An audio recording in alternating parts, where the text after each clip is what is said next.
আসলে জানেন, মা বাবার কাছে বাচ্চাদের খুশির চেয়ে বড় কিছু হতেই পারে না। টাকা ইনকাম করা, কেরিয়ার বানানো সব ঠিক আছে, নিজে কিভাবে উন্নতি করা যায় এটা নিয়ে ভাবা কোনো অপরাধ না। কিন্তু কখন অপরাধ হয় জানেন?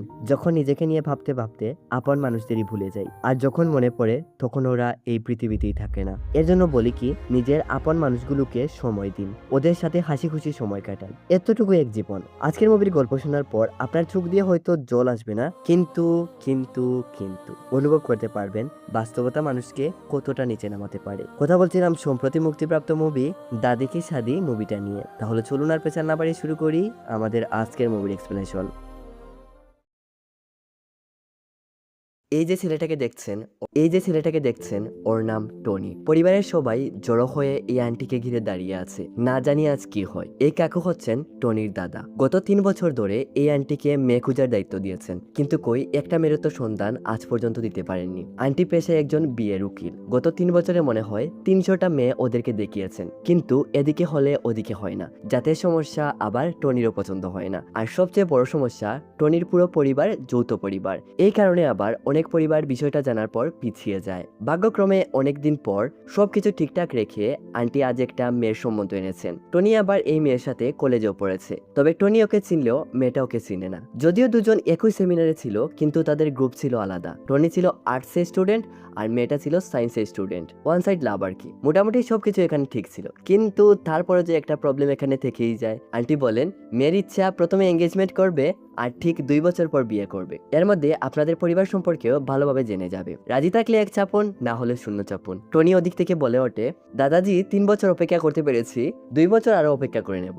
সিন শিফট হয়। এই মেয়েটাই হচ্ছে হবু বউ। মেয়েটার নাম হচ্ছে কণিকা। তবে ওর ভাব সাবে কেন জানি আমার মনে হচ্ছিল কণিকা এই বিয়েতে মোটেও রাজি না। যাই হোক, কিছুক্ষণ পর দুজন স্টেজে ওঠে। টনি কণিকার হাতে আংটি পরিয়ে দেয়। কণিকাও আংটি হাতে নিয়েছে টনির হাতে পরিয়ে দেবে বলে, কিন্তু তখনই কণিকার ভাই দৌড়ে এসে বলে, দাদি বিয়ে করতে যাচ্ছেন, দাদি বিয়ে করতে যাচ্ছেন। কেমনটা লাগে বলুন? টনি হা করে ছেলেটার দিকে তাকিয়ে আছে। কেউ কিছু বুঝতে পারছিল না, নিস্তব্ধ হয়ে সবাই দাঁড়িয়ে আছে। এই আঙ্কেল হচ্ছেন কণিকার বাবা। টান মেরে পিচ্চির হাত থেকে আইপ্যাডটা নেন। মান সম্মান বেটা প্লাস্টিক করে দিচ্ছিস। আঙ্কেল পোস্টটা পড়ে দেখেন দাদি লিখেছেন, hi, I am getting married, feeling happy. লোকজন সমালোচনা করা শুরু করে দিয়েছে।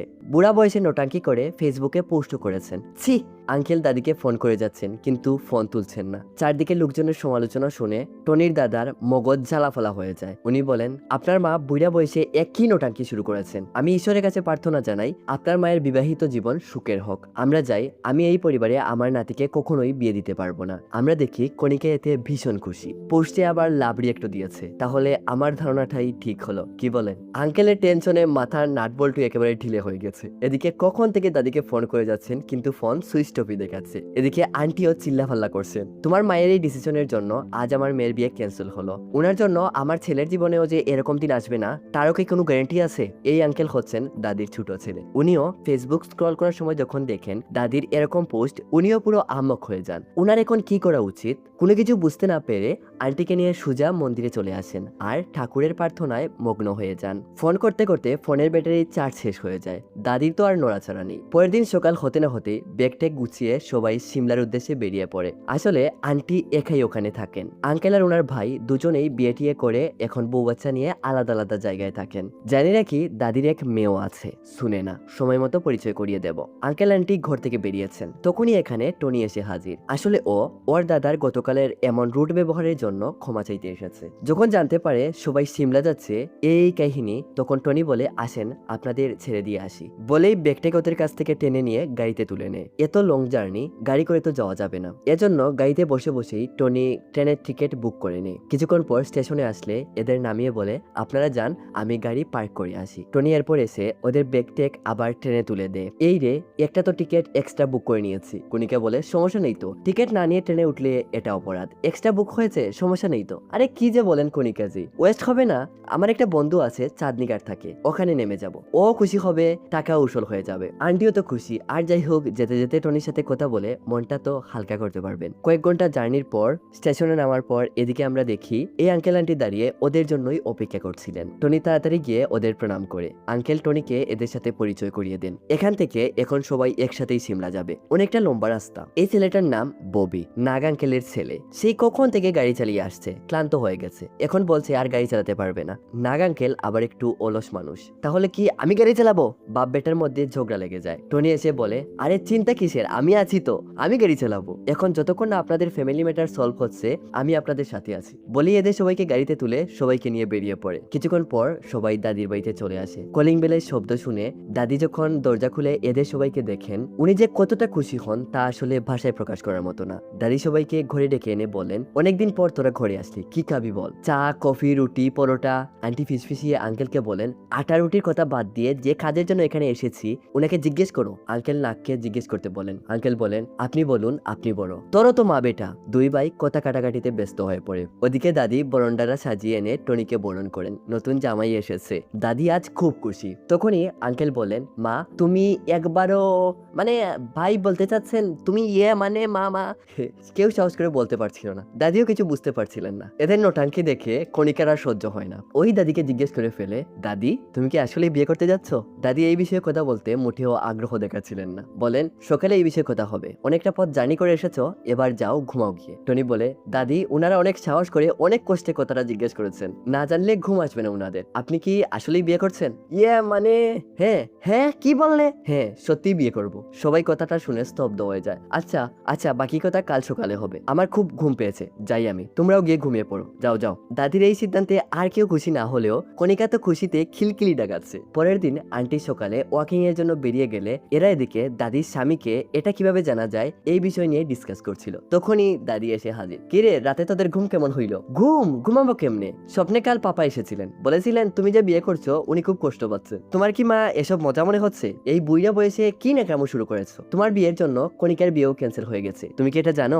বারবার আঙ্কেল দুজন মিলে দাদি কাকে বিয়ে করতে যাচ্ছেন জানার চেষ্টা করছে, কিন্তু দাদি তাদের কোনো কথারই পাত্তা দিচ্ছেন না। এটা ওটা বলে কথাটা ঘুরিয়ে দেন। পুরো ঘর ওনারা সার্চ করেন যদি কোনো গোপন জিনিসের সন্ধান মিলে, কিন্তু না। এভাবেই 2-3 দিন চলে যায়। আজ হঠাৎ করে সবাই এখান থেকে চলে যাওয়ার সিদ্ধান্ত নেয়। আমাদের যদি এটাই জানার অধিকার না থাকে আমাদের মা কাকে বিয়ে করতে যাচ্ছেন, তাহলে এখানে থেকেই বা আমাদের কি লাভ? এই কণিকা তাড়াতাড়ি কাপড় চোপড় প্যাক করে গিয়ে আমরা বেরিয়ে পড়বো। দাদির মনটা খারাপ হয়ে যায়। এবার কাহিনীটা একটু ক্লিয়ার করি। আসলে দাদি কাউকেই বিয়ে করছেন না। আসলে উনার পাড়ার রত্না আন্টির মেয়ের বিয়ে ছিল, তো উনি লিখেছিলেন Himani getting married feeling happy, কিন্তু এই পোস্টটা অটো কারেক্ট হয়ে এরকম হয়ে গিয়েছিল, hi I am getting married feeling happy. কিন্তু এখন প্রশ্ন, দাদি ওদেরকে সত্যিটা বলে দিচ্ছে না কেন?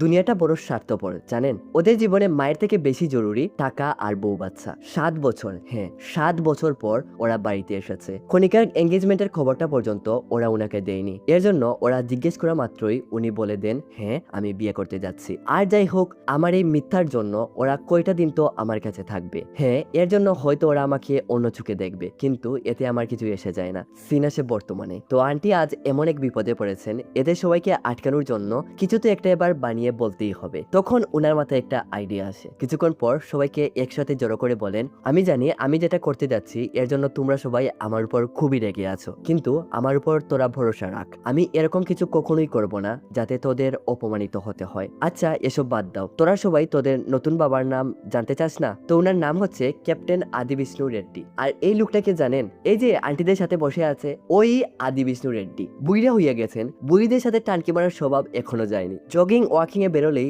দাদি সহ এই আন্টিদের সাথে উনি টানকি মারেন। তো আজ দাদি এই সুযোগ প্রকৃত সুযোগে পরিণত করেন, এই আন্টিদের দিয়ে উনার সাথে কথা বলান। এরকম এই বিষয় উনাকে কয়েকদিনের জন্য দাদির স্বামী সাজতে হবে। আঙ্কেল তো মহা খুশি। আর একটা কথা, রাত 8টায় আপনাকে ওদের সাথে গিয়ে দেখা করতে হবে। আঙ্কেল যেন মহা খুশি। তবে খুশির জোরে যে আরেকটা কাণ্ড ঘটিয়ে ফেলেন। সাইকেল চালিয়ে যাওয়ার সময় জুসের টেলায় সাইকেল নিয়ে ঠাস করে গিয়ে গাড়ির সাথে ধাক্কা খান, আর এখন হাসপাতালের বেডে ঠ্যাং উপর করে বসে আছেন। দাদি সহ সব আন্টি আঙ্কেলকে দেখতে হাসপাতালে এসেছেন। এখন উনারা কি করবেন? পুরোপুরি সুস্থ হতে যে উনার কমপক্ষে 6 থেকে 7 মাস সময় লাগবে। তবে একটা কথা জেনে রাখবেন, যে কোনো কাজ হোক আপনার উদ্দেশ্য যদি সৎ থাকে আপনি কখনো কোনো কাজে আটকাবেন না। কিছুক্ষণ পর আঙ্কেলকে দেখতে এক সিনিয়র রিটায়ার্ড কার্নাল আসেন। এটা মনে হয় বলিনি, এই আঙ্কেলও কিন্তু একজন কার্নাল। 1971 to 1999 উনারা একসাথেই দেশের জন্য লড়েছেন। উনি হয়তো চেন্নাই থাকতেন, কিন্তু আঙ্কেলের সাথে উনার খুব ভালো সম্পর্ক থাকায় বছরের 15টা দিন উনার সাথে এসে টাইম স্পেন্ড করেন। আঙ্কেল আন্টিদের সাথে এই কাকুকে পরিচয় করিয়ে দেন। উনার নাম মিস্টার থিরন দেবরাজন। এই সকল তথ্য জানার পর আন্টিদের মাথায় তখন একটা আইডিয়া আসে, এবার গিয়ে ধরেন এই কাকুকে। পুরো ঘটনা শুরু থেকে শেষ পর্যন্ত উনাকে ভেঙে বলেন। আজ রাতে যদি আদি আদি বিষ্ণু রেড্ডি বিমলার ছেলেদের সাথে না মিলেন তো ওরা সবাই আবার ফেরত চলে যাবে। আপনি যদি 2 থেকে 3টা দিন এই নাটকটা করেন প্লিজ। কাকু ছিলেন খুবই সৎ বিনয়ী একজন মানুষ। উনি বলেন, আমি দুঃখিত, আমি এরকম বলতে পারবো না। বছরের এই 15টা দিন নিজের মতো করে থাকার জন্য এখানে আসি। আমি কখনোই এরকম মিথ্যা বানিয়ে বলিনি। আমাকে প্লিজ এই নিয়ে আপনারা জোর করবেন না। দাদি তখন বলেন, প্লিজ একটাবার আমার কথাটা শুনুন স্যার। দেখুন থিরনজি, মিথ্যাকে তো আমিও ঘৃণা করি, কিন্তু এতটাও ঘৃণা করি না যতটা আমি আমার বাচ্চাদের ভালোবাসি। 365টা দিনের মধ্যে 15 দিন নিজের জন্য বের করেন, কিন্তু আমি বছরের 365 দিনের 365 দিনই একা থাকি। আমার পরিবারটা অনেক বড়, কি নেই, নাত নাতনি, বৌমা, কিন্তু ওরা যে আমার দিকে একবারও চোখ তুলে তাকায় না। আমার ছেলেরা তাদের বউ বাচ্চাকে সময় দেওয়ার জন্য অনেক সময় আছে, কিন্তু আমাকে টাইম দেওয়ার জন্য ওদের সময় নেই। মা তো মানিয়ে নিতে পারছিলাম না, কত দিন ধরে ওদের দেখিনি। এর জন্য আর কি এবার একটা মিথ্যা বানোয়াট কথা বানালাম। দাদি চলে গেলেও দাদির এই কথাগুলো কাকুর একেবারে হৃদয় পর্যন্ত গিয়ে হিট করে। এর মধ্যে কাটা গায়ের লবণ ছিটা দিতে এরা 3জন কিভাবে জানি আদি বিষ্ণু রেড্ডির খোঁজ করতে গিয়ে এই কাকুর কাছে পৌঁছে যায়, আর যা ইচ্ছে তা উনাকে গালিগালাজ করে। ফাইজলামি পাইছেন, এই বুইড়া বয়সে নাটক ধরছেন, আমাদের চিনেন, বিমলার ছেলে আমরা, লোকজন কি বলবে, এই বয়সে বিয়ে করার সিদ্ধান্ত নিছেন, মাথায় কি গোবর ভরা? কাকু এদের কথাবার্তায় বুঝতে পারেন এরা কতটা উগ্র আচরণের মানুষ। এবার তো ওনাকে কিছু করতেই হবে। এদের সামনে ক্ষমা চাওয়ার নাটক করলেও কিছুক্ষণ পরই দাদির ঠিকানা নিয়ে চলে যান ওদের বাড়িতে। এরা 3জন তো খুশির টেলায় বাড়ি গিয়ে মদও খায়। মায়ের বিয়ে ভেঙে দিয়েছি, কিন্তু কিন্তু কিন্তু এই আনন্দ খুব বেশি দীর্ঘ হয়নি। ঘরে এসে দেখে কাকু সবাইকে নিয়ে বসে আড্ডা দিচ্ছেন। কি একটা অবস্থা, এদের তো হাওয়া টাইট হয়ে যায়। শালার বেটা এখানে কি করছে বে? নাগ জীবন, টনিজি আসো আসো, ওনার সাথে পরিচয় করিয়ে দিই, ক্যাপ্টেন আদি বিষ্ণু রেড্ডি। কিছুক্ষণ সময় সবার মধ্যে টুকটাক কথাবার্তা হয়। এরা তো রেগে পুরো কলা গাছ। আচ্ছা ঠিক আছে, আমি যাই, জরুরি কোনো কিছুর দরকার পড়লে আমাকে কল দিতে পারেন। দাদি, আমরা ওনাকে আগ বাড়িয়ে দিয়ে আসছি, আসেন স্যার আসেন। বাইরে বেরোতে 3 দিক থেকে কাকুকে ঘিরে ফেলে। আপনাকে আমরা এত করে সকালে বুঝিয়ে আসলাম, আপনি আমাদের কথা শুনলেনই না, সেই ঘরেই চলে আসছেন। আমরা আমাদের মায়ের সম্মান বাঁচানোর জন্য যা খুশি করতে পারি। এই নাগ, মার শালার বেটারে মার। নাগে একটা স্টিলের পাইপ দিয়ে কাকুকে আঘাত করতে চাইলে কাকু পাইপটা আটকে নাগের কাছ থেকে ছিনিয়ে নিয়ে পাইপটা হাত দিয়ে বেন্ড করে ফেলেন। কাকুর শক্তি দেখে আঙ্কেল দুজন ভয়ে দৌড়ে পালান, কিন্তু মাঝখান দিয়ে ফেসে যায় টনি। স্যার, মেন পার্টি তো পালিয়েছে, আর আমার তো এই নিয়ে কোনো মাথা ব্যথা নেই। আপনি 50 বছর বয়সী এই ঘরের জামাই, আর আমি 30 বছর বয়সী। ছেড়ে দিন না। দেখুন টনিজি, আর ফাইজলামি করবেন না, এবারের মতো মাফ করে দিচ্ছি। আর যদি কখনো উল্টাপাল্টা কিছু করেছেন, ফল কিন্তু ভালো হবে না বলে দিলাম, সময়ের সাথে মিলিয়ে নেবেন। আর একটা কথা মনে রাখবেন, আপনি শুধু দিল্লির টাট্টু, আর আমি পুরো ইন্ডিয়ার। টনি কাকুর উপর ভীষণ রেগে যায়। জেনে রাখি কাকু আর দাদির বিয়ে 4-5 দিনের মধ্যেই ডেটও ফিক্সড করে নেওয়া হয়েছে। তো টনি ওদের বিয়ের কার্ডে কাকুর ঠিকানা পেয়ে গেলে অনেক খোঁজাখুঁজি করে ওনার বাড়িতে চলে যায়। এটা জানিয়ে রাখি, আদি বিষ্ণু রেড্ডিকে নিশ্চয়ই জানেন আপনি, ওই আঙ্কেল আর কি, ভন্ডা লুচ্চা। এই কাকু হচ্ছেন মিস্টার থিরন দেবরাজ। এটা তো শুধু দাদি আর কাকুই জানেন। টনি কাকুর ঠিকানা বের করতে গিয়ে নিজের অজান্তেই লুচ্চা আঙ্কেলের ঠিকানা বের করে ফেলে। এরপর অনেক খোঁজাখুঁজি করে লুচ্চা আঙ্কেলের স্ত্রীকে ওদের সাথে এনে পরিচয় করায়। আন্টি বলেন, আমি ওনার দ্বিতীয় স্ত্রী। রেড্ডি কখন কি করে নিজেও জানে না। ওর চোখ বরং ওর বউয়ের উপর কম, বাইরের বুইড়া বুইড়া মহিলাদের উপর বেশি থাকে। ডেটিং অ্যাপে সুন্দর সুন্দরী মেয়েদের সাথে টিটকারি মারা শালা বুইড়া হয়ে গেছে না। দিন দিন ওর যৌবন ধীরে ধীরে আরো জাগ্রত হচ্ছে, ঠিক বুঝতে পারি না বাপু।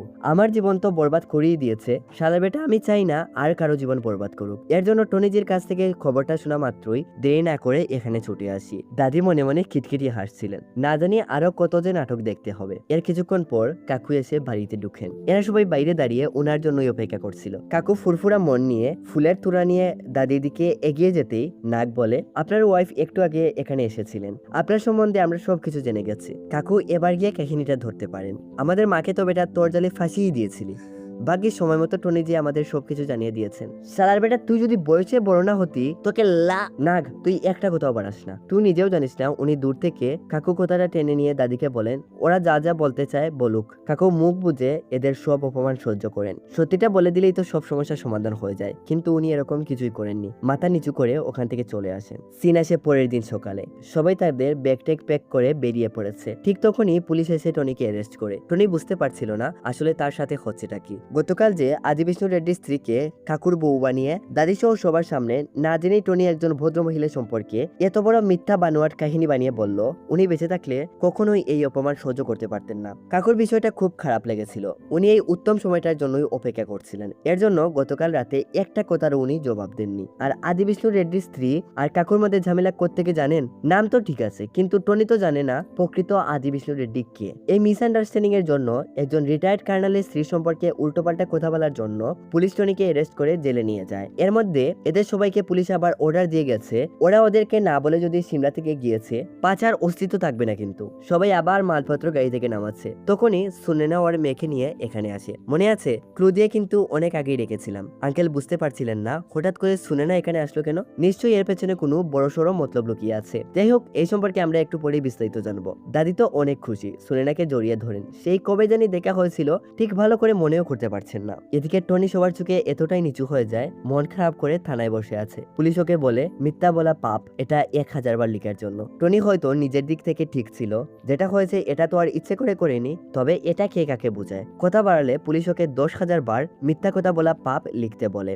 বিষয়টা সুবিধা না দেখে টনি আর কথা না বাড়িয়ে লিখতে বসে যায়। কাকু স্টেশনের ভেতরেই বসে আছেন। সিনিয়র অফিসার টনিকে লিখার জন্য খাতা কলম দিয়ে কাকুর সাথে এসে কিছুক্ষণ সময় গল্প গুজব করেন। কাকু বলেন, হ্যাঁ টনি একটু বেশি পাকনা, ওভার স্মার্ট, কিন্তু মানুষটা তো আর খারাপ না, তাড়াতাড়ি ছেড়ে দিয়েন। অফিসার জানায় ও যত তাড়াতাড়ি লেখা শেষ করবে তত তাড়াতাড়ি ছাড়াও পেয়ে যাবে, এই নিয়ে আপনি চিন্তা করিয়েন না। এদিকে